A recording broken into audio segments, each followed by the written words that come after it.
Pagkatapos namin kumain at mag-stop sa Pampang ay pumunta na ulit kami sa susunod naming destination. Aabutin din daw to ng mga 50 minutes. Napansin nga namin na habang palayo ng palayo, paganda ng paganda talaga yung tanawin. Grabe, parang napakahirap iwan ng ganito kagandang lugar. At nung hininto na nga yung bangka ni Kuya, ang sabi sa amin pwede daw kami mag-snorkeling. Maba naman agad kami ni Bebo kasi favorite namin tong gawin kasi ang gaganda talaga ng mga coral reefs. Literal na Finding Nemo talaga yung ginagawa namin kasi gusto talaga namin makita si Nemo. At higit sa lahat, last snorkeling na pala namin to. May dalawa pa kaming destination na pupuntahan ngayon. Sumunod nga na pupuntahan namin yung Snake Island. Dahil hindi naman mainit ngayon, dito na nga kami sa gilid ng bangka sumakay ni Bebo. Tanaw na tanaw mo talaga mula dito kung gaano kalinaw yung tubig. At higit sa lahat kung gaano kaganda yung view mula sa mga formation ng mga bato. Makarating na nga kami dito sa Snake Island. Inahasahan talaga namin na makikita namin yung snake sandbar. Sayang lang kasi hindi siya nagpakita sa amin dahil high tide ngayon. Medyo malayo pa naman tong binyahe namin. Pero di bali ang ginawa na lang ng mga tour guide namin ay pinalitan to ng isa pang destination. Nakalimutan ko lang talaga kung anong tawag sa beach na to pero parang kamukha siya nung Talisay Beach.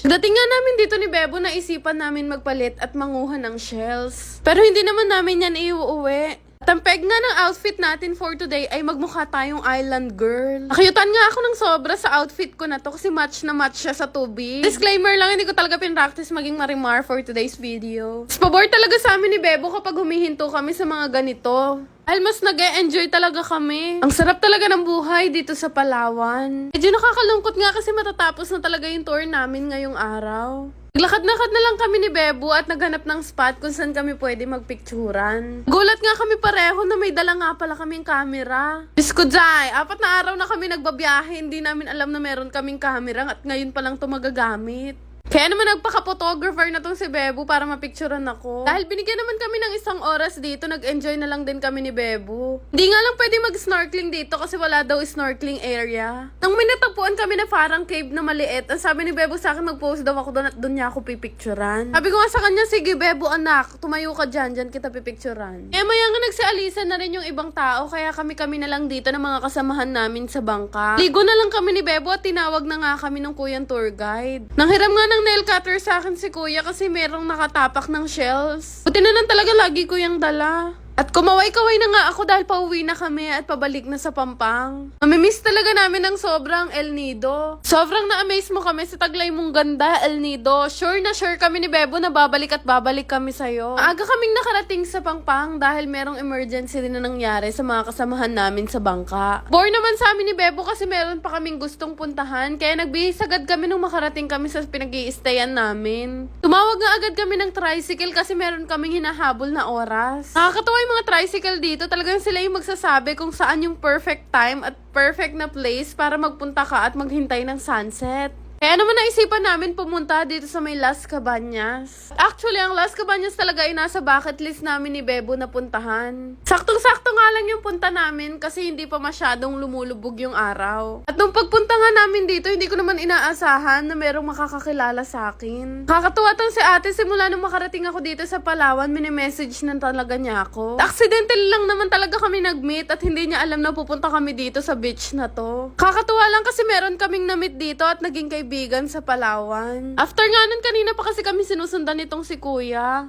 Kahit kompleto na talaga yung mga accessories ko, binilhan ko na siya. Lakad-lakad na nga kami ni Bebo at naghanap ng pag-i-stayan. Dahil papalubog na yung araw, hindi pa kami nakakahanap ng pag-uupuan namin. Hindi kasi libre yung upuan dito, kaya naghanap pa kami ni Bebo na pwede naming rentahan. Pasok nga kami dito sa bar kasi meron silang upuan sa harap at akala namin libre yon. Kailanganin mo palang bumili ng drinks nila bago ka makaupo. Okay lang din naman kasi bibili naman talaga kami ng drinks ni Bebo. Makabili na nga kami ng drinks, sabi sa amin ng mga kuya ay pwede na daw kaming umupo. Shake lang naman yung in-order namin ni Bebo, chocolate yung kanya at mangga naman yung akin. Hintay lang namin na lumubog yung araw. Tuwa nga ang sa look ni Bebo ngayon, ang tawag ko sa kanya, Don Bebo. Maya-maya nga nagkaayaan kami na sa buhangin na lang kami umupo at maghintay lumubog yung araw. Dahil ito na rin yung huling araw namin sa beach. Dapat talaga may background music to eh. Deep talks lang talaga kami tungkol sa mga buhay-buhay namin at mga plano namin na magkasama. Mga bata pa kami ni Bebo at ine-enjoy lang talaga namin yung buhay at gusto namin palaging i-share yun sa inyo. Nung makalubog na nga yung araw, naligo lang kami ni Bebo at naglakad-lakad sa Pampang. Lungkot din kasi siya dahil dahil na in love siya sa ganda ng Palawan. Dahil kagaya ko, first time lang din niya makarating sa ganitong paraiso. Dahil gabi na rin naman naglakad na kami pabalik doon sa binabaan namin kanina. Alak pa nga sana namin bumili ng McDo dahil nagugutom na kami. Kaya lang mahaba pa yung pila at maghihintay pa daw kami ng 20 minutes kaya sabi ni Bebo doon na lang daw kami kumain sa mga labas. Nakalimutan ko pala sabihin sa inyo na yung sinakyan namin kanina ay hinintay pa kami ni Bebong matapos maligo. Kaya naman itong si Kuya pa rin yung sinakyan namin pabalik sa pinag-i-stayan namin. Kakapagod talaga tong araw na to dahil sa dami nang nangyari pero sobrang worth it.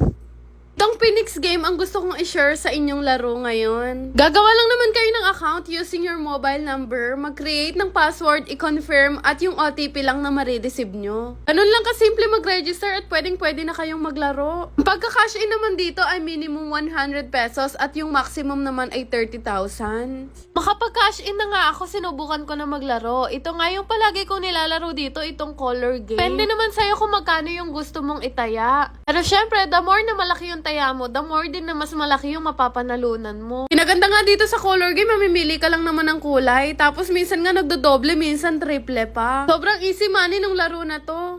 At isa to sa mga nadadali ang laro talaga ako tuwing naglalaro ako dito sa Phoenix game. Meron pang isang game dito sa Phoenix game na palagi ko ding nilalaro. Ito naman yung Dragon and Tiger. Bebasicin nyo lang yung mechanics nito kasi naman mag-aaway lang sila tas tatayaan mo lang. Laki rin yung mapapanalunan mo dito. Halos bet ko nga dito na nanalo ako ng 2,000. Recommended ko talaga tong Phoenix game kasi madadali lang yung laro nila tapos ang bilis lang kumita ng pera. At syempre napakadali lang din mag-withdraw dito. Nakikita mo naman lahat ng napanalunan mo dun sa may current amount. Tapos doon mo naman ilalagay sa may withdraw amount yung gusto mong i-withdraw. Ganun lang kasimple at ilagay mo na yung GCash account number mo.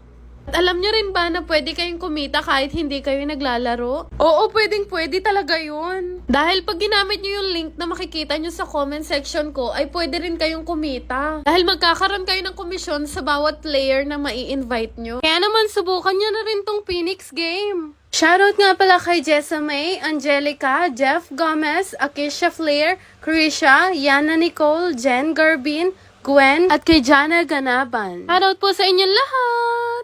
Yun lang naman. Salamat!